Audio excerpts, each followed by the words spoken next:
तो आप मेरी ऑडियंस को ये बताओ कि माइंड कोचिंग क्या होती है। दुख की बात है कि आज भारत में भी यही हो रहा है। 97% लोग एवरेज लाइफ को जी रहे हैं, जबकि दिमाग की ताकत बहुत ज़्यादा है, लेकिन इसको यूज़ नहीं कर पा रहे। अपने बारे में पहले जानो, अगर कुछ आगे करना है तो तो हम भी घर में क्या बात करते हैं, पढ़ ले, नौकरी नौकरी लग जाएगा। तेरी ज़िंदगी सुरक्षित हो जाएगी।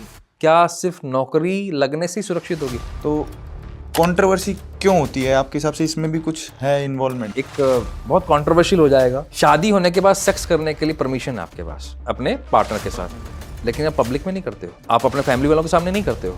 आपको पता है आपका एक रूम है, एक आपका दायरा है, आप उसके अंदर लिमिट में जाकर उस दायरे के अंदर जाके करते हो जो भी करते हो। तो सर इसमें अगर सुधार लाना हो, आदमी को अपनी थिंकिंग चेंज करनी है, basically control over your mind, क्या एक आदमी अपने माइंड के ऊपर पूरा कंट्रोल पा सकता है? बड़े बड़े इन्फ्लुएंसर जो अच्छा कंटेंट बनाते हैं उनका ध्यान नहीं भटकता। महेंद्र सिंह धोनी को गुस्सा नहीं आता, उसका अपना तरीका है, लेकिन कैप्टन कूल के नाम से फेमस है। आसपास के लोगों से पूछो क्या कैप्टन कूल है? नहीं, लेकिन उनको रिप्रेजेंट, उनको लीड करने का तरीका अलग है, क्योंकि उन्होंने अपने माइंड को ट्रेनिंग अलग तरह से दी है। राम राम दोस्तों, कैसे हैं आप सब? तो आज एक नया पॉडकास्ट हम लेके आए हैं और ये हमारी स्पोर्ट्स फीड से बहुत हटके पॉडकास्ट है।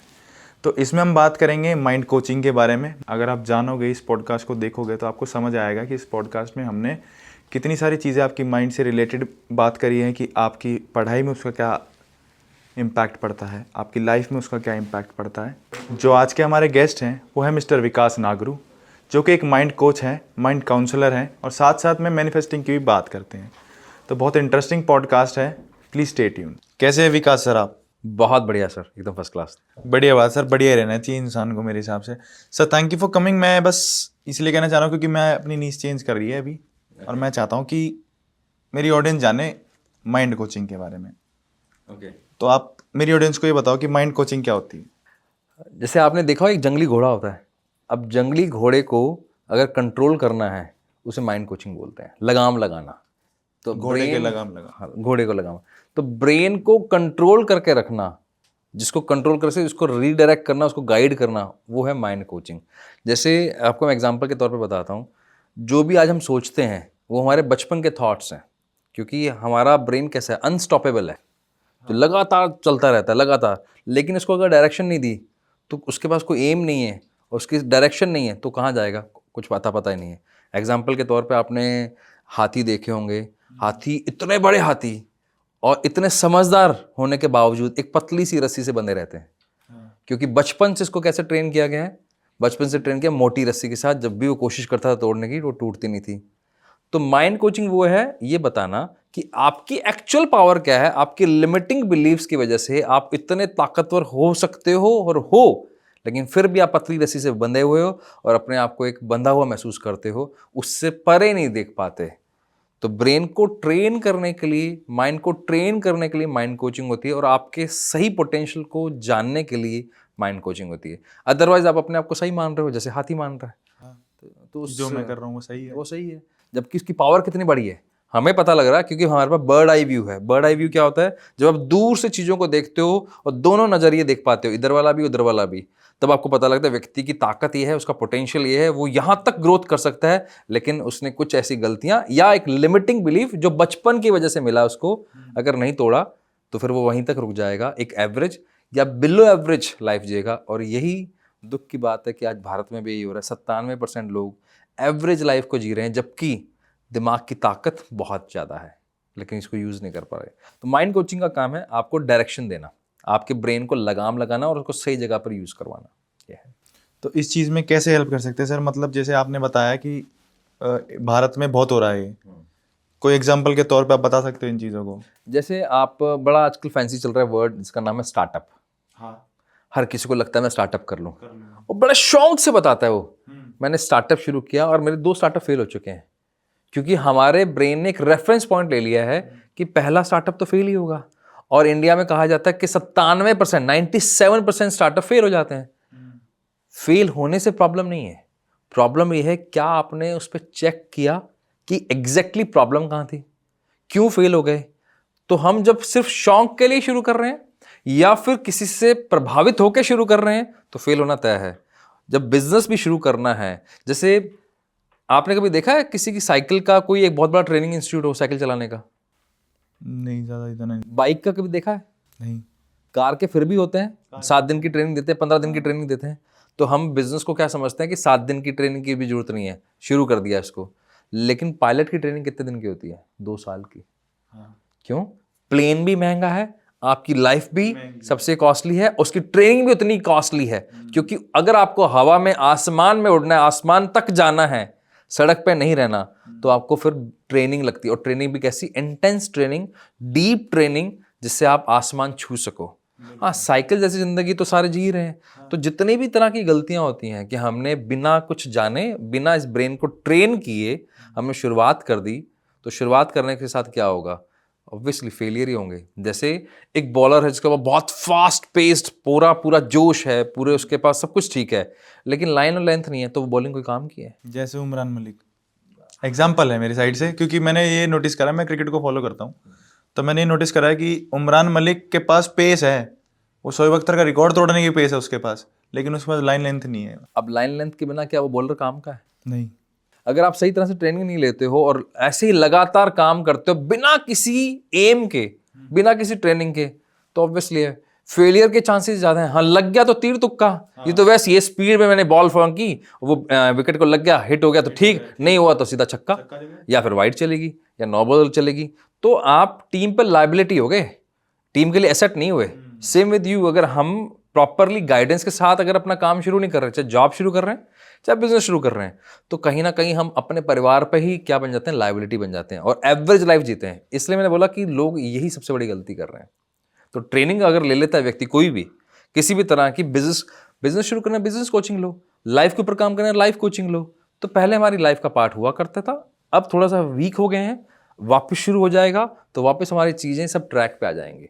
अगर इंडिया में इतने अच्छे ब्रेन्स हैं जो गूगल को भी चला रहे हैं, फेसबुक को भी चला रहे हैं, बड़ी बड़ी कंपनीज को चला रहे हैं, तो इंडिया में भी तो हो सकता है। हो सकता है, तो बिल्कुल उसके लिए ट्रेनिंग चलती है, उसके लिए रिसर्च लगती है, उसके लिए थोड़ा सा पेशेंस लगता है, तो उतना रिस्क एपेटाइट लगता है, तो उसकी अभी जरूरत है। तो वहां अगर हमने काम किया, हमारे ना हिंदुस्तानी में एक मेंटलिटी है, हम रिस्क लेने से डरते हैं। हाँ, बहुत ज्यादा। इसलिए जॉब ओरिएंटेड कंट्री बनते जा रहे हैं।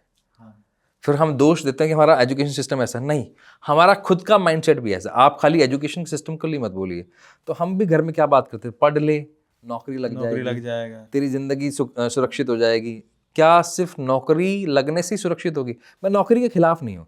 मेरा प्रॉब्लम यह है, अगर पोटेंशियल आपके पास बिजनेस करने का है, एंटरप्रेन्योर बनने का है, गेम्स में जाने का है, म्यूजिक में जाने का है, किसी स्किल को डेवलप करने का है, तो why do you want to stick with one goal? आप खाली नौकरी ही क्यों करना चाहते हो? अपने पोटेंशियल को समझो, उसके अकॉर्डिंग काम करोगे, हो सकता है 10 लोगों को काम दे दो। तो ये सबसे इंपॉर्टेंट है। ये हो सकता है सर, क्योंकि मैं खुद एक जॉब करता हूँ, तो बहुत लिमिटेड है मेरा एक स्कोप कि यहाँ से क्या बनूंगा मैं। अगर मैं एक एम्प्लॉय हूँ, एम्प्लॉय तो मतलब सारे ही हैं। अगर मैं एक एजेंट हूँ, एजेंट से मैं टीएल बन जाऊंगा, टीएल से मैनेजर, मतलब एक सीडी की तरह आप चलते चले जाओ। पर कितने साल, आप लाइफ के कितने साल वहाँ तक पहुँचने दोगे? उसके अलावा अगर आप बीच में कोई आइडिया क्लिक कर लोगे तो आप तो उनको बुलाओगे। इसमें एक पॉइंट है, पॉइंट ये है, आपको आपके बारे में पता होना चाहिए। मान लीजिए आपके पास वैसा ब्रेन ही नहीं है बिजनेस करने का, और फिर और आपकी लाइकिंग भी नहीं है, और या आपने किसी और से प्रभावित होकर शुरू कर दिया, लेकिन आपने ये चेक ही नहीं किया क्या मेरे पास वो फाइनेंशियल एटीट्यूड है, अच्छा क्या मेरे पास विजन है, क्या मेरे पास उतनी फिजिकल स्ट्रेंथ है कि मैं फटाफट एक्शन ले सकूं, क्या मेरे पास ऑब्जर्वेशन पावर है कि मार्केट में क्या चल रहा है। अगर ये सब चीजें नहीं है, और क्या मेरे पास डिसिप्लिन है, अगर ये नहीं है, तो जॉब करने में कोई बुराई नहीं है। जॉब बुरी नहीं है, प्रॉब्लम ये है कि हमने जॉब को बुरा बना दिया। नौकर वर्ड यूज कर रहे हैं हम। अरे नौकर नहीं है, वी आर हेल्पिंग समवन। तो व्हाट्सएप, इस पे गलत क्या है? हम अपनी स्किल डेवलप कर रहे हैं, वो उस चीज का हमें पैसा दे रहा है, दैट्स इट। तो वो आपको ये डिसाइड करना पड़ता है कि मेरे लिए इंपॉर्टेंट क्या है, मेरे ब्रेन के अकॉर्डिंग जरूरी क्या है, कंपैटिबिलिटी क्या है, जिससे मैं अपनी लाइफ को एंजॉय कर पाऊं। बिजनेस करके मान लो मैंने परेशानी सर पे मोल ले ली, मेरा ब्रेन वैसा नहीं है, तो मैंने तो 4 बीमारियां घर में ले आया, परेशानी घर में ले आया, नुकसान करूंगा पैसे का अलग, समय का नुकसान करूंगा अलग। तो ऐसे लोगों से प्रभावित होने के से अच्छा है अपने बारे में जानना। नौकरी करनी हो, चाहे बिजनेस करना हो, चाहे गेम्स में जाना, कहीं पे भी करियर बनाना हो, अपने बारे में पता होगा तो फास्ट ग्रोथ है, नहीं पता होगा तो फिर पेनफुल है। अपने बारे में पहले जानो अगर कुछ आगे करना है तो। देखो ये तो महाभारत के टाइम से चला आ रहा है, उससे पहले चला आ रहा है। गुरु द्रोणाचार्य के पास ऑप्शन था ना, सबको धनुर्धर बना देते, आर्चर बना देते। एकलव्य भी था। एकलव्य सबके भाई, गुरु द्रोणाचार्य ने तय किया कि भीम क्या सीखेगा, अर्जुन क्या सीखेगा, युधिष्ठिर क्या सीखेगा, दुर्योधन क्या सीखेगा। कैसे तय किया? उनका काम था उस व्यक्ति को समझना, उसकी ताकत के अनुसार उसको काम देना। यही गुरु का काम होता है। वही माइंड कोचिंग है। माइंड कोचिंग क्या है? हमारा काम है ये बताना आपका पोटेंशियल क्या है, और पोटेंशियल के अकॉर्डिंग अगर आप काम करते हो तो यहां तक जा सकते हो। एक अच्छा धनुर्धर एक युधिष्ठिर भी था। क्या भीम को क्या धनुष चलाना नहीं आता होगा? आता होगा। लेकिन क्या वो अर्जुन जितना परफेक्ट था? नहीं। तो उसकी पोटेंशियल किसमें थी? गदा के अंदर। अर्जुन को क्या गदा चलानी नहीं आती होगी? आती होगी। लेकिन उसका पोटेंशियल किसमें था? धनुष में। तो पॉइंट ये है, अपने पोटेंशियल के अकॉर्डिंग काम करो, प्रॉब्लम नहीं है। तो वो पता तो हो, तो या तो वैसे गुरु हो, चाहे वो माता पिता के रूप में हो, चाहे वो टीचर्स के रूप में हो, या फिर हमारे जैसे माइंड कोच हो जो आपको हेल्प करते हैं आपके पोटेंशियल को आइडेंटिफाई करने में। हाँ, बेसिकली देखा जाए तो एग्जांपल बहुत तगड़ा दिया सर आपने गुरु द्रोणाचार्य का, क्योंकि उन्होंने अर्जुन को बनाया है। अब उसके लिए चाहे उन्होंने अपने एक शिष्य की बलि दी हो, चाहे दूसरे धनुर्धर का, उसके पीछे अगेन कॉन्सेप्ट बहुत सारे हैं। हाँ, अभी क्या था वो तो बहुत एक स्टोरी है। एक स्टोरी है जो सबको पता है, रूमर टाइप मान लो, एक चीज है जो सबको पता है। क्योंकि रूमर कैसे फैलता है, मैंने तुम्हें ये बताया, थोड़ा नमक मिर्च ऐड करके आगे। जैसे एक ताजा रूमर फैल रखा है। हाँ। जैसे आपने अभी बताया, तो इसी बात कर लेते हैं कि कंट्रोवर्सी कितना बड़ा रोल है आज के टाइम में। रोल भी नहीं है, वो तो बेकारी चीज है, बट कितनी हो रही है। जैसे एक लास्ट एग्जांपल है रे दलाल और राजवीर फिटनेस। इनकी कंट्रोवर्सी इतनी हाई पकड़ी थी कि नॉर्थ इंडिया में तो थी, साउथ इंडिया में पहुंच गई थी। और उससे फायदा क्या हुआ? 2 जनों का फायदा।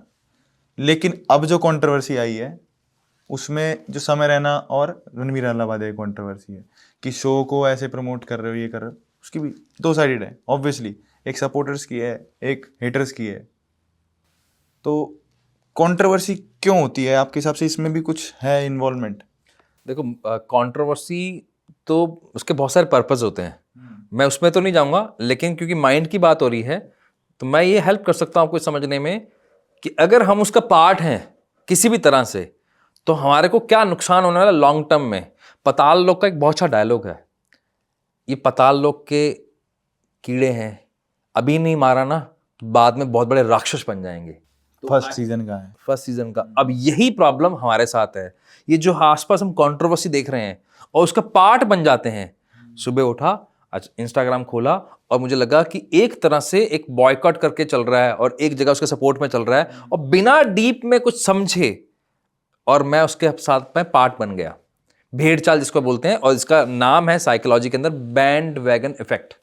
बैंड वैगन इफेक्ट क्या है? ये बताता है कि आप उसके टॉपिक के डीप में गए नहीं और आपने लोगों को वो काम करते हुए देखा और आप भी वही काम करने लग गए। तो आपने या तो उसके फेवर में या उसके अगेंस्ट में कमेंट किया, या उसका उसके अंदर पार्टिसिपेशन किया, या उसके लिए गॉसिप भी किया। तो my dear friend, subconscious mind में आपने वो बात बिठा ली, वो भी डीप में ना जाकर। इससे क्या हुआ कि आगे से मैं इंपल्सिव डिसीजन लूंगा, डीप में नहीं जाऊंगा। वही सेम इंपैक्ट अब मेरी लाइफ में आ गया। मेरे जो सराउंडिंग में मेरे माँ बाप, मेरे भाई बहन, मेरी वाइफ, मेरी गर्लफ्रेंड, मेरा बॉयफ्रेंड है, वही वाला सबकॉन्शियस माइंड अब मेरे ब्रेन के अंदर फिट हो गया और वही मेरे बिहेवियर का पार्ट बन गया, यानी कि डीप में नहीं जाना। और आज रिलेशनशिप क्यों ब्रेक हो रहे हैं? इसी वजह से हो रहे हैं क्योंकि हमने डीप में जाना छोड़ दिया है। हमारा पेशेंस लेवल खत्म हो गया है। इंपल्सिव डिसीजन देना क्यों? नहीं तो फोमो हो जाएगा। अगर मुझे इसके बारे में पता ही नहीं, अरे क्यों नहीं पता? जैसे मुझे रजत दलाल वाली बात नहीं पता, अब मान लो मैं 4 लोगों के बीच में बैठा हूं और मेरा मजाक उड़ाने लग जाओ तो मुझे फोम हो जाएगा, यार मुझे पता ही नहीं है, मतलब मुझे टॉपिक के बारे में अवेयरनेस नहीं है। ये मेरे लिए जरूरी है क्या? मेरा घर आके वो चलाने वाले हैं? नहीं। मेरे घर की रोटी को लेके जाने वाले हैं? या मेरे करियर का ग्राफ में वो उनका कोई कंट्रीब्यूशन है? नहीं। ये तय मुझे करना है। अच्छा, इसका मैं अगर लॉन्ग टर्म पे इंपैक्ट बताऊं, I am a father of 15 year child. मैं 15 साल के बच्चे के मैं आज अपने, जैसे अभी आपने मुझे एक बहुत अच्छी बात बोली कि मेरे बड़े बाल थे, मेरी माँ ने मुझे डांटा और ऐसे धमका दिया अगर नहीं काटते तो मैं ट्रिमर चला दूंगी। चला देती सर, चला देती। और आप उसकी रिस्पेक्ट करते हो, बिल्कुल ठीक है ना। अब 15 साल का बच्चा एक कंटेंट देखता है उस शो के अंदर जिसमें एक रेफरेंस ऐसा दिया गया जो जिंदगी में कोई सोच नहीं सकता। तो वो क्या डाल दिया गया? एक पॉइंट डाल दिया गया कि गलत है, वो बात की बात है, लेकिन वो गलत वाली पॉइंट डाली क्यों? अब एक ब्रेन में बात तो चली गई, आज नहीं तो अगली जनरेशन, यानी कि कीड़ा आपने डाल दिया, ये कब राक्षस बन के बाहर निकलेगा, अगली जनरेशन हो सकता है अपनी बहन के बारे में सोच ले, कुछ भी हो सकता है अपनी मां के बारे में सोच ले, आपने क्यों किया? तो क्या आपकी जिम्मेदारी नहीं है? तो सबकॉन्शियस माइंड में पैटर्न ऐसे ही बनते हैं। जैसे तारे जमीन पे आने से पहले क्या डिसलेक्सिया वर्ड पता था किसी को? बहुत लिमिटेड लोगों को पता नहीं होगा। पता था, सिर्फ मैं अपना एग्जांपल लेता हूँ, नहीं पता था सर। ओसीडी, एक फॉर शॉर्ट करके एक वेब सीरीज आई थी, उसके अंदर ये वर्ड बहुत बार यूज किया, OCD, obsessive compulsive disorder. ADHD, autism, ये वर्ड पहले थे नहीं। मेरे को वर्ड से प्रॉब्लम नहीं है, प्रॉब्लम कहाँ है? जब हम काउंसलिंग में बैठते हैं ना, लोग ओसीडी पढ़ते हैं, डिसलेक्सिया पढ़ते हैं, उसके 4 सिम्टम देखते हैं, सिम्टम देखे और उसके साथ में अपने आप को अटैच किया और वैसे बिहेव करना शुरू कर दिया। गूगल की खासियत है सर, आपने लिखा क्या चाय पीनी अच्छी है, आर्टिकल्स आ जाएंगे। आपने लिखा क्या चाय पीनी बुरी है, वैसे आर्टिकल आ जाएंगे। आपने ब्रेन को क्या दिखाना है वो आप पे डिपेंड करता है। तो आपका इंटेंट, अब आपने ओसीडी बता दिया तो ओसीडी समझ में आने लग गया, आपने सेक्स के बारे में बात की तो सेक्स दिखने लग गया, आपने डिसलेक्सिया, तो आप डीप में तो गए नहीं और आपने उसके हिसाब से ट्रीटमेंट कर दिया। तो ये तो वैसी बात होगी, दर्द पेट में था, दवाई आप सर दर्द की ले रहे हो, तो नुकसान ही करोगे शरीर का भी, उसका क्या फ़ायदा है? तो इस तरह के, पहली बात तो कंट्रोवर्सी से बचना चाहिए, पार्ट बनना नहीं चाहिए। दूसरी बात, जो ये कंटेंट दे रहे हैं, जब आप जा रहे हो तो आपको भी पता है ना क्या कंटेंट आने वाला है, तो उसको पहले ही ख़त्म कर दो। तो आप पहले तय करो ना। तो मेरे लिए तो एक चिंताजनक बात है कि इस तरह का कंटेंट मेरे बच्चे के अब आसपास आने वाला है, जो कि मेरे फादर के टाइम पे नहीं था, मेरे टाइम पे भी अब आया है, मेरे बच्चे के टाइम पे टीनेज में आ गया है। तो मेरे लिए चिंता की बात है। तो मैं मतलब बहुत अगेंस्ट हूँ इस तरह की चीज़ों के। तो मुझे तय करना है कि मेरे बच्चे की लाइफ कैसी होनी चाहिए। तो मैं इस कंटेंट का, इस तरह की चीज़ों का बहुत बॉयकॉट करता हूँ। तो इसका इम्पैक्ट आपके सबकॉन्शियस माइंड पे बहुत बुरी तरह पड़ता है, बहुत बुरी तरह। और दुख इस बात का है, इसकी जिम्मेदारी लेने के लिए कोई भी तैयार नहीं है। वो खुद नहीं लेंगे जिन्होंने कंट्रोवर्सी करी है। ना वो लेंगे और ना वो लेंगे जो इस कंटेंट को देखते हैं। हाँ, ठीक है ना? ये कह देने से जिम्मेदारी से आप पीछे नहीं हट सकते कि फ्रीडम ऑफ स्पीच है, फ्रीडम ऑफ कॉमेडी है। It's not there.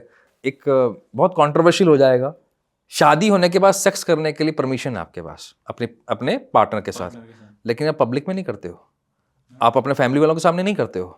आपको पता है आपका एक रूम है, एक आपका दायरा है, आप उसके अंदर लिमिट में जाकर, उस दायरे के अंदर जाके करते हो जो भी करते हो। तो ये सब बातें बाहर क्यों? आप कर लो, आपको 2 दोस्तों के बीच में करनी है तो बाहर पब्लिक में क्यों ला रहे हो आप फालतू की गंद? क्यों एक रेफरेंस डाल रहे हो?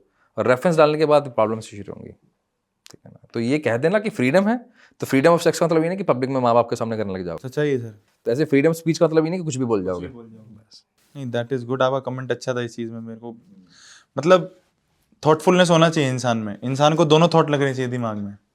You are a contributor of society, why you are here. तो सर्वाइवर और मेटिंग तो जानवर भी करते हैं। हाँ, अगर मेरा काम यही है कि मेरा अगर कंटेंट दब रहा है या मुझे सिर्फ कंटेंट ही प्लेस करना है, सर्वाइवल चाहिए ताकि मेरा बिकता रहे माल, तो वो तो फिर जानवर तो सर्वाइवर के लिए तो इंस्टाग्राम में बहुत इन्फ्लुएंसर पड़े हैं। फिर जो मेटिंग सर्वाइवर करना के है, लिए हाँ। कुछ भी कर रहे हैं। तो why we are human being? Because we are here for to contribute in this society. ठीक है ना? तो वो आपको तय करना है। अब टेक बर्नर है या बहुत सारे अच्छे ऐसे यूट्यूबर्स हैं जो कंटेंट बना रहे हैं ना, वो मेहनत कर रहे हैं। और दूसरी तरफ ये पुनीत सुपरस्टार है, कुछ भी कर रहा है। तो ये मैं इसको ये देखता हूँ कि लॉन्ग टर्म में ये हमारे समाज के लिए, हमारे लिए नुकसानदायक है। तो सर इसमें अगर सुधार लाना हो, आदमी को अपनी थिंकिंग चेंज करनी हो, basically control over your mind, क्या एक आदमी अपने माइंड के ऊपर पूरा कंट्रोल पा सकता है? देखिए, जंगली घोड़े को ना आप कंट्रोल नहीं कर सकते। जैसे बंदर देखा, बंदर का काम है नाचना। अब वो नाचता रहेगा, आप उसको डायरेक्शन दे सकते हो। घोड़े को आप डायरेक्शन दे दो, कंट्रोल मत करो। अगर आपने दिमाग को फोर्सफुली कंट्रोल करने की कोशिश की तो उसे बोलते हैं स्ट्रेस, उसे बोलते हैं एंजाइटी, उसे बोलते हैं डिप्रेशन। अगर आपने उसको रीडायरेक्ट कर दिया तो उसे बोलते हैं अचीवमेंट, उसे बोलते हैं सक्सेस, उसे बोलते हैं लाइफ, उसे बोलते हैं हैप्पीनेस, उसे बोलते हैं काम, रिलैक्सेशन, उसे बोलते हैं कि yes I am doing something वाला। और जो अगर ना करो तो फिर मिड लाइफ क्राइसिस आ जाता है। तो कंट्रोल करने की वजह, जैसे F1 आपके पास फरारी हो और उसकी स्पीड इतनी है, क्या उसके स्टीयरिंग को अगर आप कंट्रोल करोगे ना तो कहीं ना कहीं मार दोगे बीच में। कंट्रोल नहीं कर सकते आप उसको, हल्का डायरेक्ट दे सकते हो। आपने ध्यान है, आपने शोएब अख्तर का नाम लिया आपने, ये जितने बड़े बड़े फास्ट पेस बॉलर्स हैं, बैट्समैन कैसे खेलते हैं उनको, कभी उसके अगेंस्ट नहीं खेलता, उतनी स्पीड से आने वाली बॉल को सिर्फ डायरेक्शन देता है। डायरेक्शन देते ही वो बॉल रुकती नहीं है, या तो सीधा बाहर जाती है, क्योंकि स्पीड है और बैट्समैन समझदार है तो वो उसको बाहर ले जाएगा, यानी कि चौका या छक्के में कन्वर्ट कर देगा। Same with the life. तो माइंड को कंट्रोल नहीं करना, दिमाग को सिर्फ डायरेक्शन देनी है। डायरेक्शन दे दो, प्रॉब्लम सॉल्व हो गई। तो आप उसको कंट्रोल करने के बजाय उसको सिर्फ डायरेक्शन पे ध्यान दीजिए। तो आपने जैसे ऐसा संभव है कि बड़े बड़े इन्फ्लुएंसर जो अच्छा कंटेंट बनाते उनका ध्यान नहीं भटकता? क्या धीरूभाई अंबानी का ध्यान नहीं भटकता? भटक गया ना भी रणवीर अलाहाबादी, भटक तो गया नहीं, रणवीर अलाहाबादी का तो मैं नहीं बोलूंगा ध्यान भटका। मुझे ऐसा लग रहा था क्योंकि वो ना इन्वॉल्व करने की कोशिश कर रहा था उस पैनल में। आई डोंट नो, मेरे इसमें थॉट अलग है, तो अभी नहीं कमेंट करूंगा उसके ऊपर। ठीक है सर, हम अपनी टॉपिक कंटिन्यू करते हैं बीच की topic। क्योंकि मुझे लगता है कि उसके साथ कुछ और इश्यूज हैं। क्या जैसे जितने भी कंटेंट क्रिएटर्स हैं जो अच्छा कंटेंट बना रहे हैं, क्या उनका ध्यान नहीं भटकता? Discipline required. धीरूभाई अंबानी का ध्यान नहीं भटका होगा, मुकेश अंबानी का ध्यान नहीं भटका होगा, क्या नरेंद्र मोदी का ध्यान नहीं भटकता? सबका भटकता है। That's a human tendency. The point is, क्या आपके पास वो लगाम है? तो कंट्रोल करने के बजाय उसको अगर डायरेक्शन दे दी इस घोड़े को, मेरा ध्यान भटका यानी कि मेरे को एंजाइटी हो रही है, यानी कि मैं फ्यूचर के बारे में सोच रहा हूं। अगर मैं उसके साथ कंस्ट्रक्टिव थॉट लगा दूं तो मेरे लिए विजन हो गया, और अगर उसके साथ नेगेटिव थॉट लगा दूं तो डिप्रेशन हो गया, नेगेटिव हो गया, इश्यूज खड़े हो गए, हेल्थ पे बात आ गई। तो मुझे सिर्फ इमोशंस पे काम करना है। इमोशन अगर किसी ने बैलेंस करना सीख लिया तो मोस्ट ऑफ द प्रॉब्लम्स वहीं खत्म हो जाती है। तो ब्रेन को कंट्रोल करने के बजाय सिर्फ इमोशंस को कंट्रोल भी कैसे, सप्रेस नहीं करना, सिर्फ उसको एक्सप्रेस भी करना है और रीडायरेक्ट करना है। जैसे एग्जांपल के तौर पे, एग्रेशन, कोई गुस्से में है तो उसकी हार्ट बीट बहुत तेज है, बहुत तेज है, हाथ पैर कांपने शुरू हो जाते हैं। उत्साह, एंथुसियाज्म में भी हार्ट बीट तेज होती है। दोनों का अगर टेस्ट करा लें तो सेम आएगी एनर्जी, अगर एनर्जी टेस्ट कराया जाए। लेकिन एग्रेशन में है नेगेटिव इमोशंस, इसलिए वो गुस्सा है, सेम गुस्सा रीडायरेक्ट कर दो पॉजिटिव इमोशन के साथ। जैसे विराट कोहली स्टेडियम के अंदर क्या करता है जब हाई एनर्जी में होता है, एड्रेनलिन रश होता है उसके अंदर बहुत ज्यादा, खतरनाक वाला, वो उसकी पावर है। अगर उसको अब सप्रेस करने के लिए बोल दो, वो वहीं खत्म हो जाएगा। तो उसने उस एनर्जी को यूज कहाँ किया? वहां पर जहां स्टेडियम में अपने मैच को जिता सकता है। महेंद्र सिंह धोनी को गुस्सा नहीं आता, उसका अपना तरीका है, लेकिन कैप्टन कूल के नाम से फेमस है। आसपास के लोगों से पूछो क्या कैप्टन कूल है? नहीं, लेकिन उनको रिप्रेजेंट, उनको लीड करने का तरीका अलग है, क्योंकि उन्होंने अपने माइंड को ट्रेनिंग अलग तरह से दी है। तो माइंड को ट्रेन कर सकते हो आप, कंट्रोल नहीं कर सकते। It's all about training, not controlling. तो मतलब कंट्रोल मत करो, बस उसको डायरेक्शन दे दो। डायरेक्शन, एनर्जी है, एनर्जी तो देखो रहेगी, ठीक है ना। मेरे पास शब्द हैं, शब्द तो बाहर निकलेंगे किसी ना किसी, जैसे किसी की। अच्छा, आपको एक बहुत इंटरेस्टिंग बात बताता हूँ। अपने यहाँ पे भारत में बोला जाता है कि अगर कोई ऐसे पैर हिला रहा है बार बार ऐसे पैर, तो अच्छा नहीं मानते, जबकि उल्टा है। पैर क्यों हिला रहा है वो? क्योंकि इसका ब्रेन बोल रहा है एनर्जी है, बाहर निकाल रहा है वो। या तो खेल ले, या तो गेम्स में चला जाए, या फिजिकल एक्टिविटी कर ले, जिम में चला जाए, योगा में चला जाए। अगर वो नहीं कर रहा तो क्या एनर्जी तो बाहर आएगी, अच्छे तरीके से आएगी या बुरे तरीके से आएगी। तो क्या कर रहा है, बार बार ऐसे ऐसे हिल रहा है, टैप कर रहा है, ऐसे कर रहा है। तो फिर तो सर मतलब उसमें कुछ ज्यादा एनर्जी है, ये कह सकते हैं। एग्जैक्टली, जो रिलीज नहीं हो पा रही। रिलीज नहीं हो पा रही। That is also good, that is also मतलब एक अलग जरिया दिखाया मेरे को आपने। मेरे को वो घर वाले बोलते पैर मत हिला, क्योंकि मेरा पैर अक्सर हिलता है सर। उल्टा है, अगर आपने नहीं हिलाया तो आप सोच नहीं पाते, हिल रहा है तो सोच पा रहे हो। तो फिर ध्यान में आ जाता, पैर नहीं हिलाना, पैर नहीं हिलाना, पैर नहीं हिलाना। ऐसे लोगों के लिए हम एक बहुत अच्छा वर्ड यूज करते हैं, if you sit down your brain get shut down. अगर आप बैठ गए, रुक गए, एकदम आप क्या कहते हैं, किसी भी तरह का मूवमेंट आपने बंद कर दिया, तो आप रेस्टलेस हो जाओगे माइंड से। बॉडी अगर रेस्टलेस थोड़ी सी से मूवमेंट कर रही है, तब माइंड स्टेबल होने के चांसेस हैं। हाँ, इस एनर्जी को सही तरह से कंस्ट्रक्टिव यूज कर सकते हो। कैसे? गेम्स खेल के, फिजिकल एक्टिविटी करके, योगा करके, इस तरह की। लेकिन अगर वो नहीं कर रहे हो तो ब्रेन तो एनर्जी यूज करेगा कैसे ना कैसे। तो अगर ऐसे निकालोगे तो ऐसे निकल जाएगी, नहीं तो किसी और तरीके से निकलेगी। जैसे आपने स्पोर्ट्स की एग्जांपल दे दिया सर, तो स्पोर्ट्स में एग्रेशन जरूरी भी है। फिर कई लोग होते हैं उसे कंट्रोल नहीं कर पाते। एग्रेशन में स्पोर्ट्स में भी बहुत गलतियां हुई लोगों से, वो उसकी बात नहीं करेंगे हम कि क्या गलती हुई, वो फिर कंट्रोवर्सी वाले टॉपिक पे पहुंच जाएंगे हम, लेट इट बी। तो उसको आदमी कैसे, आपने कहा डायरेक्शन दे, अब वो डायरेक्शन नहीं दे पा रहा हो इतने एग्रेशन में, उस टाइम पे इंसान क्या कर सकता है अपने माइंड में? मैं फिर भी मानता हूँ माइंड ट्रेनिंग या स्पोर्ट्समैन के पास माइंड ट्रेनिंग, अगर अभी आपने देखा हो, गुकेश की माइंड ट्रेनिंग बहुत होती थी। गुकेश जो अभी इंडिया के यंगेस्ट चेस चैंपियन है ना, अब उनको आपने देखा हो तो उनके लिए अलग से माइंड कोच भी था, ब्रेन को कैसे शांत रखना है। आप किसी भी, क्योंकि आप तो खुद स्पोर्ट्स की फैमिली से आते हो, तो आपने देखा होगा उनकी फिजिकल ट्रेनिंग से अब ज़्यादा जरूरी क्या हो गया, डिस्ट्रैक्शन ना हो, माइंड ट्रेनिंग ज़्यादा जरूरी हो गई। क्योंकि ब्रेन को अगर आपने एनर्जी सही तरह से दे दी, आप सोच के देखो, एक आम व्यक्ति और एक स्पोर्ट्समैन की अगर मैं बात करूं सक्सेसफुल में फर्क क्या है। एक आम व्यक्ति, इतनी सी भी प्रॉब्लम आ जाती ना, ये ही कि अगर मान लो इसी स्टूडियो के अंदर दो लोग शोर करने लग जाएं, हम चिल्लाल पड़ेंगे, एकदम घबरा जाएंगे या इरिटेट हो जाएंगे, फ्रस्ट्रेट हो जाएंगे। वही व्यक्ति स्टेडियम के अंदर हो, सक्सेसफुल का फर्क बता रहा हूं, 65,000 लोग चिल्ला रहे हैं, इतना कि एम्पायर को कान बंद करने पड़ रहे हैं, फिर भी फोकस होकर बैटिंग कर रहा है, लास्ट ओवर खेल रहा है, लास्ट बॉल खेल रहा है, लास्ट बॉल थ्रो कर रहा है। इतना पावर है कि इतना फर्क होता है माइंड ट्रेनिंग का। तो कहाँ 70,000 लोग आपके नाम लेके जितना इतना शोर की आप सुनना ही बंद हो जाए, और उसके बावजूद भी अपने आप पे कंट्रोल करना, उसमें अगर थोड़ी बहुत गलती होगी तो व्हाट्स अ बिग डील। तो वो अगर नेक्स्ट लेवल पे चला जाता है तो अगेन, जैसे विराट कोहली अपने एग्रेशन को सही तरह से यूटिलाइज कर रहे हैं, रोहित शर्मा अपने एग्रेशन को सही तरह से यूटिलाइज कर रहे हैं, सेम विद द अदर्स। अगर यूज नहीं कर रहे तो तभी मैंने बोला ना, एवरेज और जो सक्सेसफुल लोगों का जो गैप है ना, वो 3% और 97% का है। कितने लोग हैं स्पोर्ट्स में, जब मौका मिलता है तो ट्रेनिंग करवाते हैं इनके माइंड की, बाकी सब क्या कहते हैं, अपनी डे टू डे लाइफ के अंदर ही उनका झगड़ा रहता है। वाइफ ने ये कह दिया, पापा ने ये कह दिया, मम्मी ने कह दिया, उनको लोग नहीं कहते, बहुत कुछ कहते हैं, लेकिन उनका एम क्लियर है। तो एग्रेशन मच नीडेड। अगर एग्रेशन नहीं है ना तो स्पोर्ट्स में मत जाना। Aggression is a energy for us, तो हमें सिर्फ रीडायरेक्ट करना है। मैं एनर्जी पैदा नहीं कर सकता, लेकिन अगर है तो रीडायरेक्ट कर सकता हूँ। रिडायरेक्शन, जैसे मैं समझ गया सर आपका कहने का मतलब, रिडायरेक्शन मतलब कि अगर आप उस एक्टिविटी को परफॉर्म कर रहे हो तो आप तब आप अपना एग्रेशन झोंक सकते हो उस पर। जैसे आप डेडलिफ्ट परफॉर्म करते हो तो चिल्लाओ, कुछ करो, उस पर पटको, बिल्कुल, तब आपकी रिलीज होगी एनर्जी। एग्जैक्टली ऐसा ही है। जैसे बारिश का टाइम आ जाएगा, जब अब किसी जगह पर बारिश पड़ रही है तो उस पानी को यूज करने के लिए आपने परनाले बना दिए ताकि वो पानी काम आ जाए, धरती में चला जाए। जहां बारिश होने क्या कर लोगे, यहाँ पे कुछ नहीं कर सकते। होना जरूरी है, तो एनर्जी है तो एग्रेशन को डील किया जा सकता है, एनर्जी नहीं है तो पैदा नहीं किया जा सकता। मैनिपुलेटिव होती है इसमें चीजें बहुत ज्यादा, क्योंकि माइंड कहते हैं कि आप बहुत जल्दी मैनिपुलेट होता है, तू बहुत जल्दी मैनिपुलेट होता है। वो इंसान फिर उसके दिमाग में घुस जाता है कि मैं तो यार मैनिपुलेट हो रहा हूँ, मुझे कोई भी कुछ कहता है मैं समझ जाता हूँ कि ये सच्चाई है। वो बंदा अपने आप पे कैसे डील कर सकता है सर? देखो, मैनिपुलेशन पता कब होता है, जब व्यक्ति को अपने आप के साथ मोहब्बत ना हो।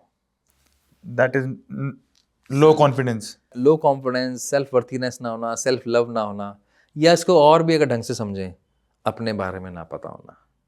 मुझे तय ये करेगा कि मेरे को करण जी क्या बताने वाले हैं, मुझे विशाल क्या बताने वाले हैं, मैं उन पे डिपेंडेंट हूँ। जिस दिन आपका मूड ठीक है, आपने मेरे बारे में अच्छा बता दिया। जिस दिन आपका मेरे से कोई काम है, उस दिन आपने अलग तरह से बता दिया। जिस दिन आपका मेरे से कोई काम नहीं, आपने उस तरह अलग तरह से बताया। तो मैं मेरे बारे में जानने के लिए आप पे डिपेंडेंट हूँ, तो मैं अपने आप ही डाइवर्ट हो जाऊंगा, अपने आप ही परेशान हो जाऊंगा।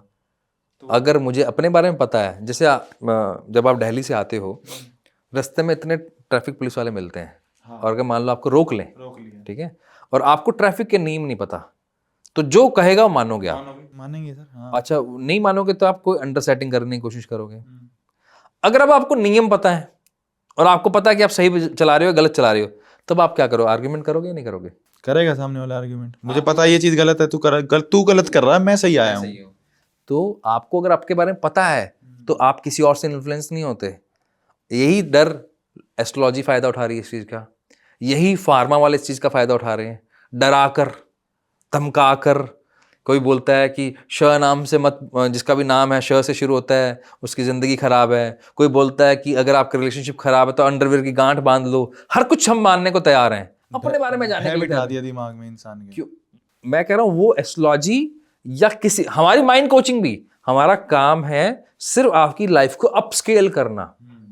लेकिन आपको अपनी लाइफ के बारे में पता तो हो, लेकिन अगर डरा के किया जा रहा है तो मैं उसे अनएथिकल मानता हूं। तो उसकी गलती भी उसकी नहीं है जो डरा रहा है, उसका काम है, गलती उसकी है जो डर रहा है, जिसको अपने बारे में नहीं पता। तो ये इंपॉर्टेंट है, अगर आप अपने बारे में जान लो तो आप मैनिपुलेट नहीं होगे। इनफैक्ट अपने आप को मैनिपुलेट करना सीख जाओ। What does it means? अपने थॉट्स खुद ही सोच लो कि मेरे को ये करना है तो ये होएगा। ये या तो ये मतलब मैनिपुलेशन मुझे कोई दूसरा नहीं बताएगा तुझे ये करना है, मुझे अगर ये करना है, मुझे ये सही लग रहा है तो मैं करूंगा। उसके लिए डीप नॉलेज लो, सरफेस लेवल पे मत आओ, किसी ऐसे कंटेंट का पार्ट मत बनो जिससे आप डाइवर्ट होते हो। पहले अपने बारे में जानो। इनफैक्ट मेरी तो आपके माध्यम से सभी ऑडियंस को, सभी पेरेंट्स को, जो भी यहाँ देख रहे हैं उन सबको एक रिक्वेस्ट भी रहेगी। आप मान लेते हैं 18 साल की उम्र तक एक ऑन एन एवरेज हर माता पिता 10-12 लाख रुपए उसके एजुकेशन पे लगाता है, मान लेते हैं, ठीक है, किसी का कम किसी का ज्यादा होगा। उसका सिर्फ 1%, सिर्फ 1 से 10% के बीच में, आप जिस शहर से बिलोंग करते हैं, हम एक ले लेते हैं हम कि आप 50,000 से लाख रुपए आप उस बच्चे के डिस्कवरी पे लगाओ, उसको माइंडफुल एक्टिविटी करवाओ, मेडिटेशन में डलवाओ, उसके साइकोमेट्रिक टेस्ट करवाओ, उसके ब्रेन मैपिंग टेस्ट करवाओ, उस पर ज़्यादा पैसा लगाओ।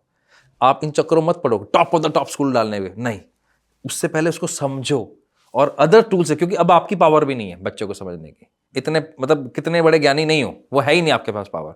तो थर्ड पार्टी टूल का हेल्प लो, मेडिटेशंस, वर्कशॉप्स, अगर ये करवा दिया ना, प्रॉब्लम सारी सॉल्व हो जाएगी। कैसे? मेरे बच्चे से नहीं बनती, मेरा बेटा मेरी बात नहीं सुनता, मेरी बेटी मेरे हाथों से निकल गई, मेरा पार्टनर मेरी बात नहीं सुनता, इसका पता नहीं आगे क्या होगा, सारे डर खत्म हो जाएंगे। अगर सिर्फ 1 से 10% के बीच में आपने उस बच्चे पे कोई इन्वेस्टमेंट कर लिया, जिस भी शहर में बिलोंग कर, मेडिटेशन करवाने में क्या नुकसान है? कुछ नुकसान नहीं, वर्कशॉप करवा दो। बहुत सारी अच्छी अच्छी एजेंसीज हैं, आर्ट ऑफ लिविंग है, सदगुरु हैं, ब्रह्म कुमारी, मतलब कितना कुछ है। लाइफ कोचेस कितने सारे हैं, कितने बढ़िया बढ़िया कोच हैं जो बच्चों पे वर्कशॉप्स करवा रहे हैं, डिस्कवरी के लिए कितना काम कर रहे हैं, इतने सारे टूल्स आ गए हैं, मतलब वहां कर दो, प्रॉब्लम सॉल्व। तो आपके बच्चे को कोई मैनिपुलेट ही नहीं कर पाएगा, इससे बड़ा पावरफुल क्या होगा? लेकिन सही है। अच्छा, अगर अब वो उम्र निकल भी गई है तो भी लाइफ पड़ी है। 40 के भी हो गए तो 60 साल पड़े हैं, 50 के भी तो 50 साल पड़े हैं। क्यों हमने 60-70 में जाना है? दिमाग में रेफरेंस क्यों डालना है? ये रेफरेंस ये कहां से आया? अब इंडिया की एवरेज एज 60 साल है, 2-4 इन्फ्लुएंसर ने बता दिया। जब हम बात करते हैं कि हमारी एवरेज एज 60-70 साल की है, ये 2-4 इन्फ्लुएंसर आए, 2-4 कंपनीज आई, उन्होंने आके फ्लोट करना शुरू कर दिया और हमारे दिमाग में बैठ गया, अरे मैं 100 साल जीने आया हूं यार, मेरे दिमाग में पहले क्यों डाल रहे हो? जब जाने का टाइम आएगा तब देखेंगे। तो इस वजह से मैंने आपको बोला ना, हर एक शब्द का आपके सबकॉन्शियस माइंड पे फर्क पड़ता है। 50 की उम्र में आते आते आपको लगने लग जाता है यार बस अब हो गया जितना ना। क्यों? मैं तो ऐसे लोगों को जानता हूं। मैं राम वर्मा जी की बात करूं, NLP के कोच हैं, 66 के हैं, एनर्जी देखोगे तो 24 साल के लड़के की है। चलो वो तो कोच हैं। मैं सुरेश मनसारामन जी की बात करता हूं जो तजुर्बा के फाउंडर हैं। 1995 के अंदर उनका IPO आ गया था, उसके बाद बैंकक्रप्ट हुए, फिर खड़े हुए। 66 साल की उम्र में जो उनकी आवाज है ना, जब वो स्टेज पे खड़े होते हैं तब बड़े बड़े ऐसे कांप जाते हैं, इतना लाउडनेस उनके, और क्या एक्साइटमेंट है। उस 66 साल के व्यक्ति की जेब में उनके गोल लिखे हुए हैं, आपकी मेरी जेब में कहाँ लिखे हुए हैं? कहीं भी नहीं है सर। पॉइंट ये है कि जिंदगी जब शुरू हो जाए तब कर लो, सेल्फ डिस्कवरी पे काम करो। ऐसे हजारों एग्जाम्पल्स हैं, एक नहीं बहुत सारे हैं। फर्क सिर्फ इतना सा है, क्या लाइफ आपके लिए मायने रखती है? क्या आप आसमान छूना चाहते हैं या सिर्फ वहीं रहना चाहते हैं? तक अगर वहीं रहना चाहते हैं तो मत करना, जो चल रहे हो चलते रहना। पर्सन टू पर्सन भी डिपेंड करके आज के टाइम में ये हो रहा है कि भाई पर्सन, हर कोई अगर एग्जांपल देगा ना, पर्सन टू पर्सन डिपेंड है। भाई पर्सन टू पर्सन डिपेंड नहीं है, पर्सन के माइंड पे डिपेंड है। जो आप बता रहे हो, जैसे मैं हूँ कि भाई मुझे पता है मेरे को सक्सेसफुल होना है तो मुझे ये करना है। अगर मैं अपनी नी, जैसे मैंने आपको बताया कि मैं आज अपनी नीज चेंज कर रहा हूँ, मैं अगर चेंज कर रहा हूँ तो मुझे पता है कि मुझे और ब्रॉड होना है, मुझे लोगों तक पहुंचानी है बात।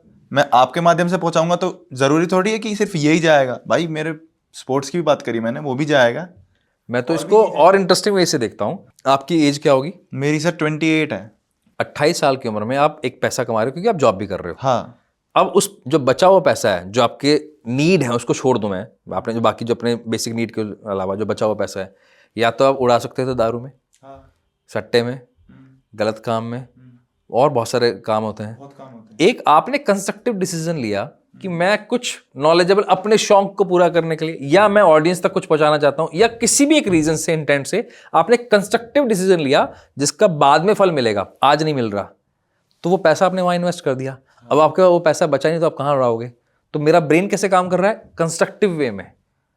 लेकिन वो फ्रीडम आपको आपके घर वालों ने दी। वो क्यों दी? क्योंकि आपने वो ट्रस्ट जीता है। तो वो ट्रस्ट कैसे जीता? जब आपने कुछ स्टेप्स तो सही लिए। ऐसे तो जब बच्चे ये कंप्लेन करते हैं मेरे माँ बाप नहीं समझते, और माँ बाप जब कंप्लेन, तो दोनों को आपस में कंपैटिबिलिटी नहीं है। कंपैटिबिलिटी आती है सेल्फ डिस्कवरी से। अगर आप चाहते हो कोई आपको रूल नहीं करे तो अपने ब्रेन को खुद रूल कर लो। अगर आप किसी और से नहीं चाहते मैनिपुलेट होना तो खुद को मैनिपुलेट करना सीखो, उसके लिए अपने बारे में जानो। इसलिए मैं बोल रहा हूं कि कुछ एक परसेंटेज अपने उस एंगल पे लगाओ जिसमें आपको अपने बारे में पता लगे, या एक्सपोजर दो उसको इस तरह का। एक्सपोजर बहुत ज़रूरी है सर। इसकी मेरे पास एक बहुत तगड़ा एग्जांपल है। मैं रियल लाइफ एग्जांपल मेरा खुद का, 3 महीने मैंने वर्क फ्रॉम होम करा। मैं वर्क फ्रॉम ऑफिस से था, मैंने वर्क फ्रॉम होम करा कि यार वर्क फ्रॉम होम मिल जाएगा, घर पे रहेंगे, दोस्तों से मिलेंगे। सर मेरा माइंड स्टक हो गया वहाँ पे। मैं एक टाइम पे ये आ गया था कि मैं पागल हो जाऊंगा, मेरे से नहीं करा जा रहा अब काम। क्यों? क्योंकि आपके सामने एक सिस्टम, एक दीवार। और जैसे ही मैं ऑफिस गया मैं कहा यार मजा आ रहा है। एक्सपोजर वाली बात जो आपने बताई।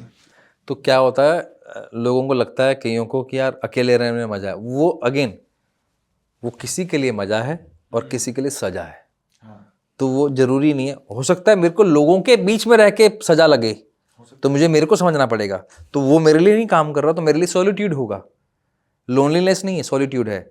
लेकिन मैं आपके पॉइंट ऑफ व्यू से देखूं, अरे यार क्या अकेला रहता है यार, क्या पागल हो गया क्या, कैसे अकेलेपन का शिकार हो रहा है, उसको मजा आ रहा है, उसको अपने अंदर झांकने मजा आ रहा है। और अगर वो दूसरा आपके अपने एंगल से देखेगा क्या हमेशा लोगों को, तो सबका अपना अपना ग्रूम करने का तरीका है, वो तरीका पता कर लो। आपने सही एग्जांपल दिया, तो तरीका पता है तो आप ग्रूम कर जाओगे। उसके अगेंस्ट चलोगे, मैनिपुलेट होगे किसी से, किसी और की राय पे चलोगे, तो फिर परेशानी की। नहीं सर, इसमें तो मेरा यही मानना है कि मेरे को अगर ये चीज़ सही लग रही है तो 2 चीज़, या तो मैं अपने घर वालों से पूछ लूंगा। फैक्ट मेरा ये है उनसे पूछने का कि इन्होंने मेरे से ज़्यादा ज़िंदगी देखी है, लोग देखे। सिर्फ ये, जो मैं आज का जनरेशन का बच्चा हूँ, मैं जानता हूँ कि आज की जनरेशन में लोग बाहर कैसे हैं, मेरी उम्र के लोग कैसे हैं, कैसी सोच रखते हैं, वो घर वाले नहीं समझेंगे। तो दोनों का पर्सपेक्टिव अलग हो गया। लेकिन एक पॉइंट पे आपको स्टक होना पड़ेगा आके कि भाई ये यहाँ पे हम बैलेंस कर रहे हैं। अपने बारे में बस लिखना शुरू कर दोगे ना, बैलेंस भी करना है, तो आपकी लाइकिंग डिसलाइकिंग, आपकी स्ट्रेंथ वीक पॉइंट्स, तब भी समझ में आना शुरू हो जाता है। जैसे आप ले लो, इंडियन सोसाइटी में बहुत बड़ा एक मिथ है कि बच्चा तू ये पढ़ाई से हटकर किसी में भी जाएगा तो कुछ नहीं होएगा। जैसे आपने बहुत तगड़ा एग्जांपल दिया था स्टार्टिंग में, पढ़ाई कर, नौकरी कर, शादी कर, फिर जो मर्जी करना कर, उसके बाद कुछ नहीं। आदमी की जो बीच की टीनेज लाइफ है वो उसकी जिंदगी की सबसे बेस्ट लाइफ होती है, जीने की, ग्रो करने की। और उसी को हम लोग दबा रहे हैं इस टाइम पे, इंडिया में ये हो रहा है। वो इस वजह से दबा रहे हैं, एक तो हर माँ बाप को लगता है सिक्योरिटी होनी चाहिए। वो इस वजह से हम डरे हुए समाज में हैं, डरे हुए इसलिए हमें लगता है कि कुछ नहीं होगा। लेकिन उल्टा है, सबका सब होता है, ऊपर वाले ने भेजा, व्यवस्था करके भेजा है। लेकिन अगर आप उसको सप्रेस करोगे तो प्रॉब्लम है। तो अर्ली एज में या तो एक्सपोजर दो, नई स्किल्स सिखाओ। जैसे 15-16 साल के बच्चे को स्किल्स सिखाना शुरू कर दो। बहुत तरह की स्किल्स हैं, एडिटिंग सिखा लो, स्केचिंग सिखा लो, बेकरी सिखा लो, रेस्टोरेंट लाइन में, मतलब बहुत सारे तरीके हैं। जितनी जल्दी सिखा दोगे उतनी जल्दी उसको अपने बारे में पता होगा। या फिर अगेन टूल्स आ जाते हैं, तो एक्सपोजर डज मैटर। तो वहाँ पर अगर आप सिखाते हो तो प्रॉब्लम सारी सॉल्व हो जाती है। मेरा मानना ये है कि अगर आपका बच्चा 5 साल का है और वो कार्टून देखने के लिए रो रहा है तो उसको कार्टून मत दिखाओ, उसको कोई चीज़ सुनाओ, पढ़ के अपने साथ टाइम इन्वॉल्व करवाओ, ताकि वो कोई एक तो नई चीज़ सीखेगा, ऊपर से वो आपकी बातें समझना शुरू कर देगा।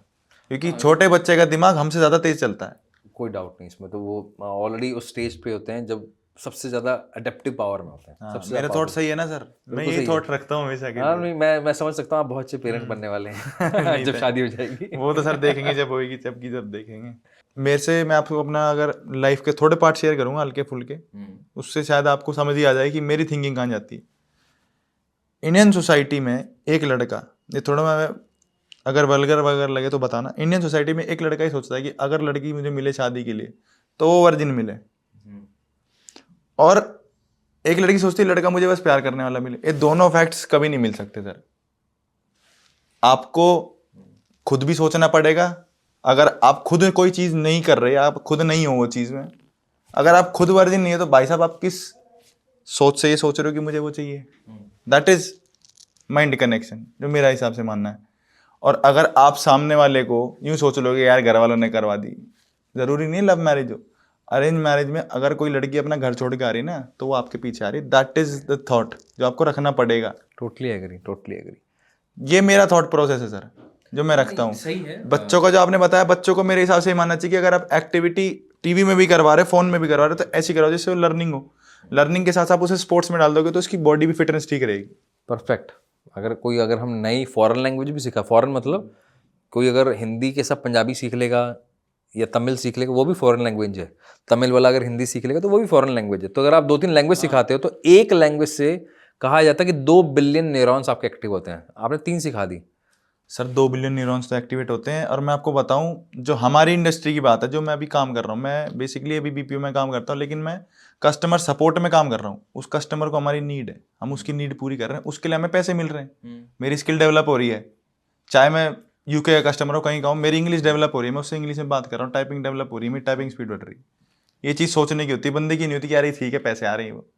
उसके अलावा लैंग्वेज की जो आपने बताई सर, लैंग्वेज का इतना स्कोप है ना आज के टाइम में इंडिया में, कि अगर कोई मुझे 45 देगा तो लैंग्वेज वाले को 90,000 दे देगा वो। क्या बात है।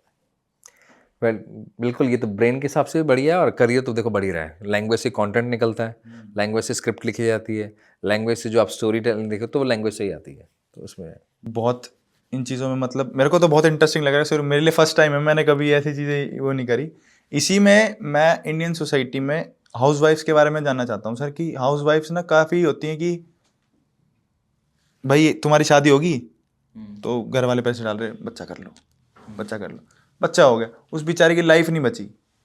कोई अगर बाहर काम करने नहीं दे रहा तो उसने पढ़ाई करी है, उसने पैसे फूके, काम कर, अगर कोई बाहर पढ़ाई नहीं करने दे रहा, उसका बच्चा है, तो वो अपने माइंड को कैसे स्ट्रॉन्ग कर सकती है सर? मतलब 2 बच्चे मान लो कि एक लड़का है एक लड़की है, उनमें गैप नहीं है ज़्यादा, साल 2 साल का गैप है, तो उसमें अपना वो माइंड कैसे स्टेबल करेगी? क्योंकि उस टाइम पे माइंड बिल्कुल बिल्कुल खराब हो जाता है। अगर वो हाउस वाइफ है तो क्या करें? हाउस वाइफ है तो, मैं काम करने की बात नहीं कर रहा, अगर वो हाउस वाइफ है और सिर्फ वही अकेली है, संभालने के लिए कोई नहीं है उसके साथ, नहीं, उसका हस्बैंड तो काम हस्बैंड मतलब काम करने जा रहा है सुबह, तो वो अकेली है कि एक बच्चा उठ गया उसको सुला दिया, एक बच्चा उठ गया उसको सुला दिया, फिर काम भी करना है, रोटी भी बनानी है, घर का काम भी है, उसमें कैसे स्टेबिलिटी ला सकती है वो अपने माइंड में कि भाई वो बहुत स्ट्रांग हो जाए माइंड से? ऑब्वियसली स्ट्रांग है, बट कैसे हो, देखो साइकोलॉजी कैसे वर्क करती है? बहुत सिंपल है। अगर आपके पास दूरदर्शिता है यानी कि लॉन्ग विजन है तो आपको चीज़ें बहुत जल्दी समझ में आ जाएंगी।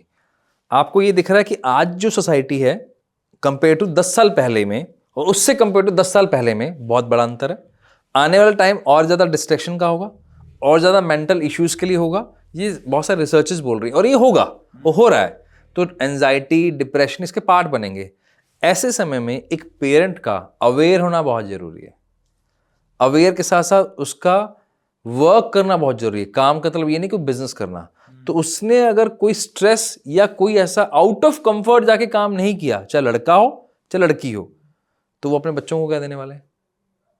और अगर बच्चों को ऑब्वियसली शादी की है तो मान के चलें कि आगे बच्चे भी पैदा करेंगे। इंडियन कॉन्टेक्स्ट की बात कर रहे हैं। बच्चा पैदा होगा, वो बच्चा ये देखता है, बच्चा एक मेंटल ऑलरेडी डिस्टर्ब सोसाइटी में, क्योंकि हमारे यहाँ पे बहुत ज़्यादा भी मेंटल वेलबींग पे काम नहीं हो रहा।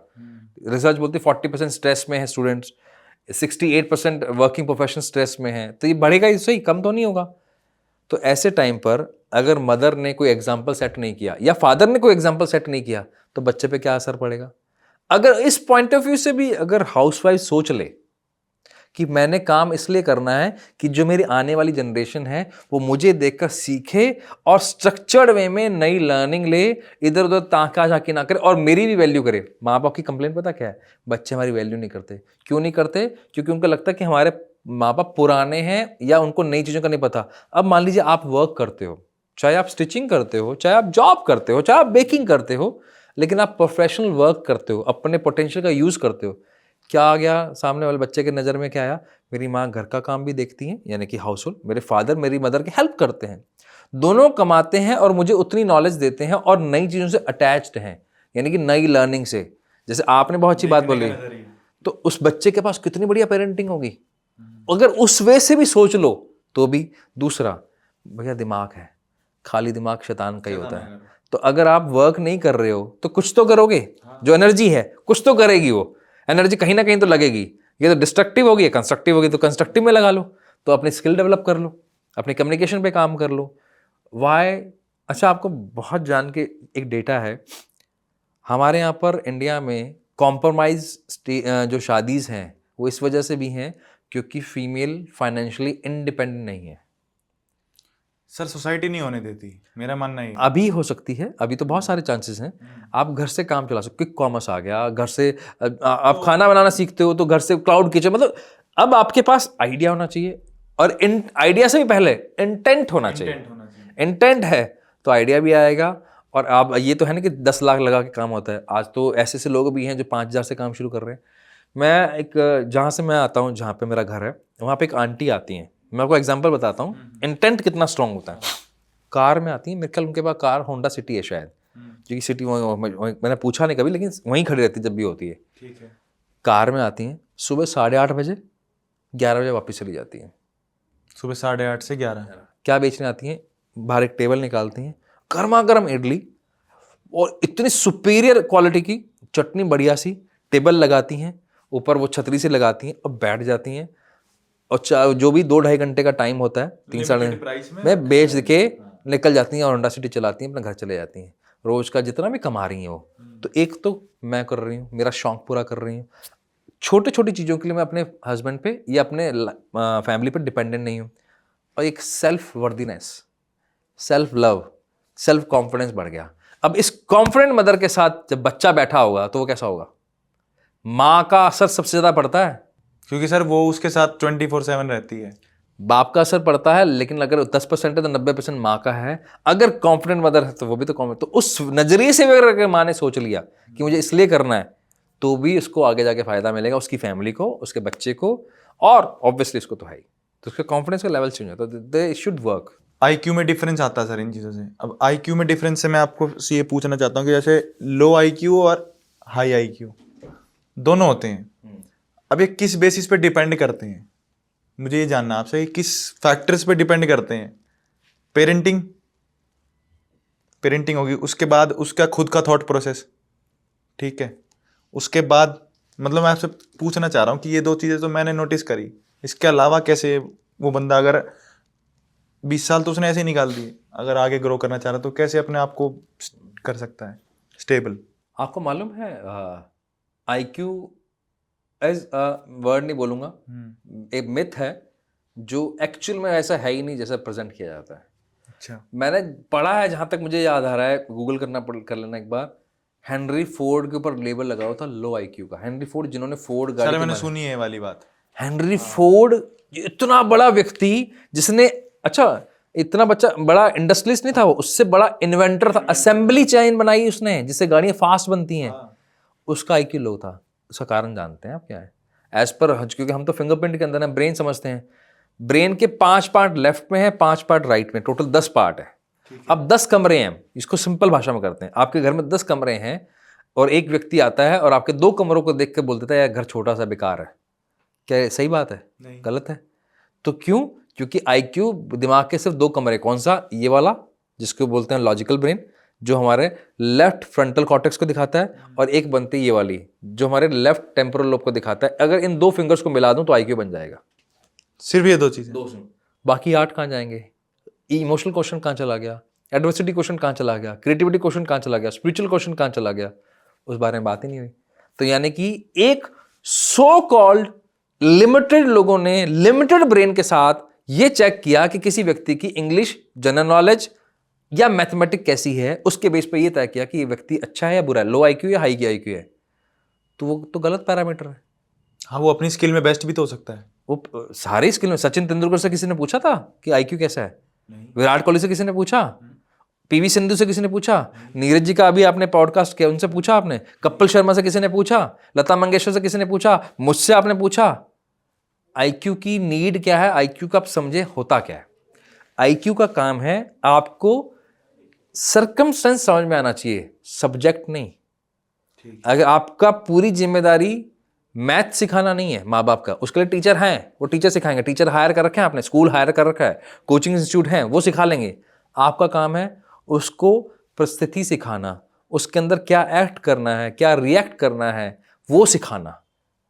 आप सब्जेक्ट पे मत जाओ, आप लाइफ स्किल के अकॉर्डिंग अगर सिखाते हो तो बोलते हैं हाई आईक्यू, यानी कि उसने परिस्थिति को समझा। इमोशंस को कंट्रोल या रीडायरेक्ट करने के लिए आपको एक आईक्यू चाहिए, मैथमेटिकली नहीं चाहिए। आपने मुझसे अगर सवाल पूछ लिया कि अमेरिका का राष्ट्रपति कौन है, मैं नहीं दे पाया, तो वो मेरी इंटेलिजेंस को शो नहीं कर रहा है। मैं मेरे फील्ड में मास्टर हूँ, वो मेरा काम है। यहाँ मेरा टेस्ट ये नहीं है कि अमेरिका का प्रेसिडेंट कौन है, वो मेरे को नहीं पता, ब्राजील का कौन नहीं पता, क्या फर्क पड़ने वाला है, लेकिन मैं मेरे फील्ड का मास्टर हूँ। लेकिन मुझे ये पता है कि इस पॉडकास्ट में किन शब्दों का प्रयोग करना है। आपने क्या सवाल पूछा, उसका क्या जवाब, तो दैट इज कॉल्ड IQ। तो IQ का समझने का तरीका गलत है। तो हाई IQ ऑब्वियसली पेरेंटिंग से आता है।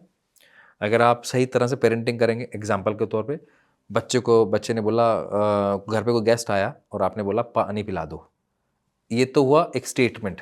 अब आपने बोला प्यास लगी है पानी पिला दो, आपने रीजन दिया उसको, तो उसका IQ डेवलप होगा। आप मार्केट में गए और आपका डिनर का प्लान था, अचानक घर में कोई काम आया, आप वापस आ गए बिना डिनर किए, बच्चा बिलक गया, मैं ऐसे कैसे है। अब आपने इसको लॉजिक, ऑब्वियसली वो टेंट्रम रहेंगे, बच्चा है, अब आपने लॉजिक कि बेटा ये इंपॉर्टेंट काम था। अब हम क्या सोचते हैं, मैंने कह दिया ना, मना कर दिया ना, बात खत्म बस। This is not the way. अब आप उससे बताओ यार एक्चुअली में ये प्रॉब्लम हो गई थी, चाहे वो 4 साल का है, लोग पूछेंगे 4 साल के बच्चे का बता, हाँ उसको भी बताना पड़ेगा, उसको बताओ कि यार ये कारण हो गया था, इसलिए हम नहीं किया। तो उसको क्या, उससे फायदा क्या हुआ, आज के बाद जब वो आपसे बात करेगा तो आपको लॉजिकल आंसर देगा। आज आपने पॉडकास्ट शुरू किया तो आपके पेरेंट्स अगर पूछना क्यों कर रहे हो, तो आपको लॉजिकल आंसर होंगे, मैं इसलिए कर रहा हूं, वजह है मेरे वजह है ये है। इससे हुआ क्या, वो ये जानना चाह रहे हैं, क्या आपने इस पर सोच विचार किया था, आपने तरीके से बता दिया था, किया था, इसके इतने सारे फायदे हैं। तो आप पेरेंटिंग का स्टाइल थोड़ा सा लॉजिकली कर लो, दैट्स इट, प्रॉब्लम सॉल्व हो जाएगी। मैं भी यही कहता हूँ। मेरी दीदी का लड़का है, मान लो, अब कभी कभार वो जिद्द हो जाता है कि नहीं मुझे ये चीज़ चाहिए, ये चीज़ चाहिए। तो मैंने घर वालों को बोला, मैं ये चीज़ ना देके ना उसको समझाओ, वो नहीं समझता तो थोड़ी देर इग्नोर कर दो। सही बात। और कल उन्होंने वो किया ना, चुप बैठ गए वो अपने आप साइड में जाके, उसको पता है कि मैं ये चीज़ करूंगा तभी सामने वाला ये रिएक्ट करेगा और ये मेरे को चीज़ मिल जाएगी। अगर आप 2-3 बार ये कर दोगे तो साइकोलॉजी पलट जाएगी उसके दिमाग की। आपको मानना पड़ेगा सर, डीप नॉलेज है, अच्छा लगा। और लोग बोलते हैं कि जनरेशन, सर आपकी वाली बात है, पेरेंटिंग की बात है ये। नहीं अच्छी बात ये है। अब वापस वहीं आ जाते हैं सर, आपने बहुत अच्छी बात छेड़ दी, लेबलिंग। अल्फा जी, जेनजी वर्ड बड़े चलते हैं। अब जेनजी वर्ड से बोल देते हैं कि सारी जनरेशन खराब है। एग्जांपल मेरे सामने बैठा है, इसको इतनी नॉलेज है, अगर मैं उस एज ब्रैकेट का मान लूँ, आपको थोड़ा बहुत फर्क है, तो आपके पास वो बेसिक, तो मैं क्यों लेबल लगाऊं, क्यों पहले अपने आपको जज कर लूं, ये जेनजी वाला इसको कुछ नहीं पता हो, क्यों जज कर लूं भाई। आपको कितनी डीप नॉलेज है पेरेंटिंग की, पीपल साइकोलॉजी की, that's good. Why I am labelling you, तो लेबल नहीं करना चाहिए, बहुत सही। हम बहुत लेबल करते हैं सर। इंडियन सोसाइटी में डेवलपमेंट की बहुत ज़रूरत है, डेवलपमेंट से ज़्यादा इसकी चलने की बहुत ज़रूरत है। हाँ, वो कई चीज़ें हैं जो रुक चुकी हैं, इवॉल्व कर रहे हैं हम, कई चीज़ें जो रुक चुकी हैं, कई चीज़ और हो रहा है, बहुत अच्छे तरीके से हो रहा है, मेरा मानना ही है। और ये इसलिए हो रहा है और पेरेंट्स तक इसलिए पहुंच रहा है कि सोशल मीडिया आया है। हाँ, मैं अब किसी पॉडकास्ट में सुन रहा था, एक मैम है, नाम भूल रहा हूँ मैं, बहुत अच्छी बात बोली, हिंदुस्तान आज़ाद तो हो गया था 1947 में, तो हम फिजिकली आज़ाद हो गए थे, मेंटली अब धीरे धीरे आज़ाद हो रहे हैं, तो इसका फ़र्क पड़ रहा है। तब हम आज़ाद नहीं, हमें 75 साल नहीं हुए, तो अभी हमने आज़ाद होना शुरू हुआ है, इवॉल्व हो जाएंगे, तो we are on a brighter side. इसी के साथ सर मैनिफेस्टेशन भी निकल के आता है एक वर्ड, बहुत रिलेटिवली। तो माइंड कोचिंग और मैनिफेस्टेशन एक ही है या दोनों टर्म अलग अलग है? पहले हम ये समझते हैं मैनिफेस्टेशन है क्या। बिल्कुल, मैनिफेस्टेशन को अगर सिंपल भाषा में समझेंगे, हमारे घर में पहले पूजा पाठ हुआ करती थी, मंदिर जाना हुआ करता था, गुरुद्वारे मस्जिद क्यों बनते थे। आप एक्स स्टेट पे हो और आप एक किसी क्या बोलते हैं उसको, किसी साहूकार के पास गए उसे उधार मांगने के लिए, तो यही प्रेयर का सिस्टम होता था।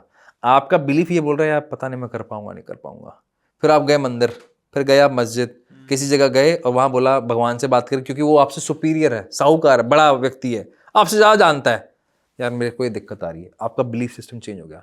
तो मैनिफेस्टेशन का काम क्या है, आपके इनर कॉन्फ्लिक्ट को ख़त्म करना। मैनिफेस्टेशन का काम है आपकी बिलीफ सिस्टम को स्ट्रॉन्ग करना।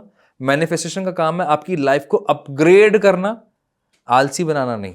आज के टाइम पर लोगों को लगता है इंस्टाग्राम पे स्टेटस लगाया, आई एम मैनिफेस्टिंग, काम चल गया। नहीं मेरे दोस्त, अगर मुझे ओलंपिक में जाना है और मेरे को लगता है कि मैं अपने इंडिया के लिए गोल्ड मेडल लेके आऊँ, तो I have to run, I have to do practice. मैंने कोच हायर कर लिया और कोच मुझे कुछ भी नहीं करवा रहा, कोच मेरे को शौक, हाँ मैंने कोच हायर कर लिया, तो कोच आके आपसे ही काम करवाएगा, ट्रेनिंग देगा। तो मैनिफेस्टेशन और माइंड कोचिंग आपकी ब्रेन की ट्रेनिंग है, जिससे आपका बिलीफ सिस्टम अपग्रेड हो। रीवायर हो, ब्रेन बहुत फास्ट बने, बहुत कंट्रोल वे में ग्रो करे, तो दैट्स इज अ मैनिफेस्टेशन, और उसी का ही पार्ट है एक माइंड कोचिंग। तो मैनिफेस्टेशन अपनी भावनाओं, अपने चीज़ों को करवाना भगवान से, उसको बोलना, और माइंड कोचिंग कैसे करवाना, that is called mind coaching. That is also law of attraction, manifesting अगर मैं बोलूँ तो। लॉ ऑफ अट्रैक्शन, जिसके अंदर एक वर्ड आ जाता है एक्शन। तो एक्शन किस चीज पर? तो डायरेक्शन लेस ना होके डायरेक्शन में एक्शन। उसके लिए क्या चाहिए मुझे? विजन। तो विजन यानी कि गोल क्लैरिटी, साथ में इंटेंट यानी कि मेरे पास इमोशन, जिसको आप वाई बोलते हो, वाई क्लियर होना चाहिए, वाई, देन एक्शन। कहां पर? क्योंकि विजन के अकॉर्डिंग। तो वाई बीच में जो आ गया मेरा, जब वाई वीक होगा तो माइंड कोचिंग चाहिए होगी। मेरा विजन अगर वीक होगा डिस्ट्रैक्शन की वजह से, तब मुझे माइंड कोचिंग चाहिए होगी। एक्शन तो आपको ही लेना है। हाँ, अगर सामने वाला बंदा खुद कोई डेवलप इतना कर ले कि नहीं भाई, तो कोई आपको मैनिपुलेट ही नहीं कर पाएगा।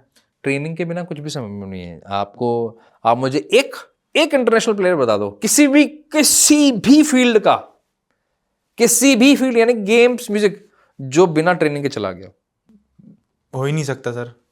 ऐसी लाइफ के अंदर बिना ट्रेनिंग के, चाहे आप अपने धार्मिक गुरु से लो, चाहे आप अपने स्पिरिचुअल लीडर से लो, चाहे अपने माँ बाप से लो, चाहे किसी बिजनेस कोच से लो, चाहे हम जैसे कोचेस से लो, किससे मर्जी लो, बिना कोच के लाइफ टॉप नहीं हो सकती। अच्छी हो सकती है, टॉप नहीं हो सकती। दोनों में फर्क है, बहुत फर्क है। अब इसी में सर, जैसे आपने बताया स्पिरिचुअलिटी का, चाहे आप अपने गुरु से ज्ञान लो या किसी से भी ज्ञान लो, तो एस्ट्रोलॉजी और साइंस में बहुत कंपैरिजन होता है। जैसे एस्ट्रोलॉजी को कहा जाता है भाई कृष्ण है। साइंस कहती है कि कुछ है स्पेस में, वाइब्रेशंस है। बट इन दोनों चीज़ों को इतना कंपेयर करा गया आज के टाइम में कि दोनों को इतना रबड़ की तरह खींच दिया है कि ना एस्ट्रोलॉजर आज के टाइम में ढंग के बचे, ना साइंटिस्ट ढंग के बचे। तो उसमें आप क्या कहना चाहोगे? एस्ट्रोलॉजी ज़रूरी है हमारे लिए? स्पिरिचुअलिटी के साथ साथ ही खाली स्पिरिचुअल रहोगे वो भी ठीक है, कोचिंग लोगे वो भी ठीक है। पहले तो उसे समझते हैं, साइंस का दायरा समझते हैं। ठीक है। एक लड़का होता है अपने प्रोफेसर के पास जाता है कि मुझे पीएचडी करनी है, तो मुझे हेल्प करो, किस विषय पे मैं शोध करूं। तो प्रोफेसर कहते हैं यार मुझसे क्यों पूछ रहा है यार, किसी ज्ञानी से पूछ, जिसने कर रखा वो ज़्यादा बेटर बताएगा। वो बोलता है, बहुत अच्छी बात बोलता है, क्या ज्ञानी ने यानी कि जिसको नॉलेज है उसने भी तो उसी टॉपिक पर रिसर्च किया होगा जो टॉपिक ऑलरेडी है। तो साइंस उतना ही जानती है जितना उसको पता है। और एस्ट्रोलॉजी, जिसको अगर मैं एस्ट्रोलॉजी से ज़्यादा अगर मैं बोलूँ, हमारे शास्त्र उतना पता है उसको जितना साइंस तो भी ढूंढ भी नहीं पाई है।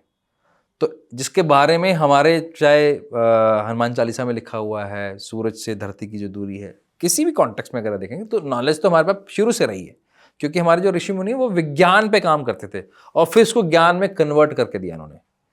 अब बात करते हैं, आपने बोला कि एस्ट्रोलॉजी और साइंस में फ़र्क ये है, साइंस में हमारे यहाँ पे कॉन्टेक्स्ट में, जैसे इंडियन कॉन्टेक्स्ट में हम वैलिडेशन मांगते हैं साइंस के थ्रू, जबकि अब यूएसए साइड में चले जाओ, यूरोप में चले जाओगे, वो एस्ट्रोलॉजी को बहुत सुपीरियर मानते हैं। तो ये एक ह्यूमन टेंडेंसी बन गई कि हम बाहर से आई चीज़ों को ज़्यादा तवज्जो देते हैं। एस्ट्रोलॉजी का जो सबसे बड़ा प्रॉब्लम है, वो प्रॉब्लम एस्ट्रोलॉजर्स ने खड़ा किया है। अब मुझे पता है यहाँ पर हिट कमेंट्स आएंगे, लोगों को पसंद नहीं आएगी।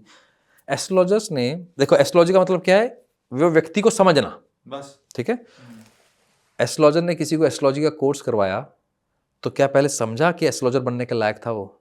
उसने अपने 5,000 का कोर्स एड में बेच दिया। अब एक व्यक्ति जो इस लायक नहीं था उसको आपने विद्या दी। इसलिए पहले आपको पता है गुरु पहले सेलेक्ट करते थे कि तुम शिष्य बनने लायक हो या नहीं हो। यही फर्क है। द्रोणाचार्य वाली बात जो आपने बताई, आप पूरी किसी भी, आप जितने 5,000 साल में किसी भी तरह को उठा के देख लो, ऐसा नहीं था कि किसी को तक्षशिला में एडमिशन मिल गया, किसी को क्या कहते हैं नालंदा में एडमिशन मिल गया, ऐसा कभी भी नहीं हुआ।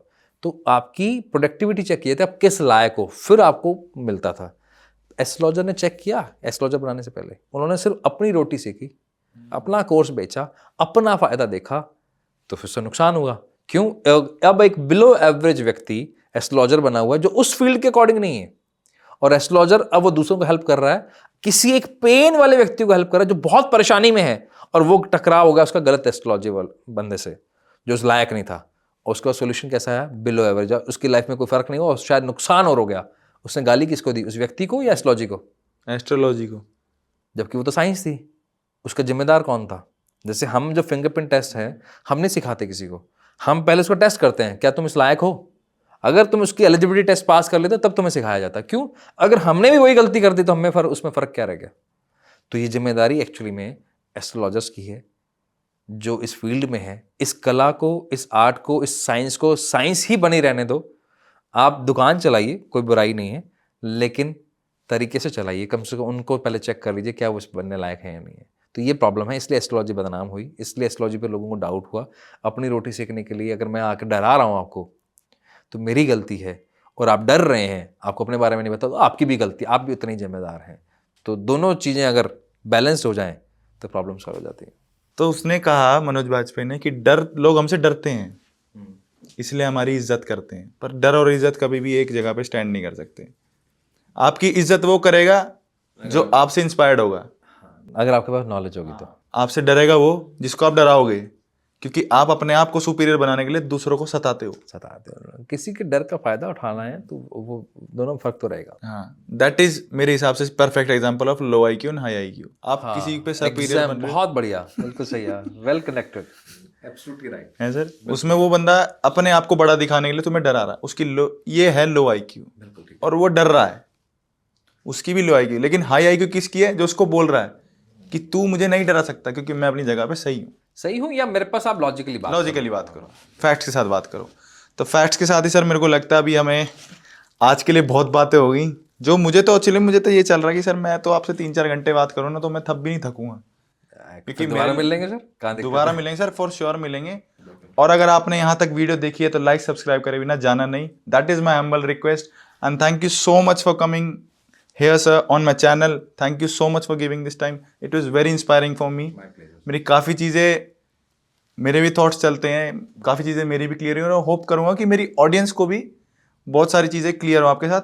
और अगर आपको विकास सर से कुछ भी पूछना है तो आप डायरेक्टली उनसे इंस्टाग्राम से या फिर उनके ईमेल से या फिर आपका कोई भी कॉन्टैक्ट होगा, आप उनसे कनेक्ट कर सकते हैं।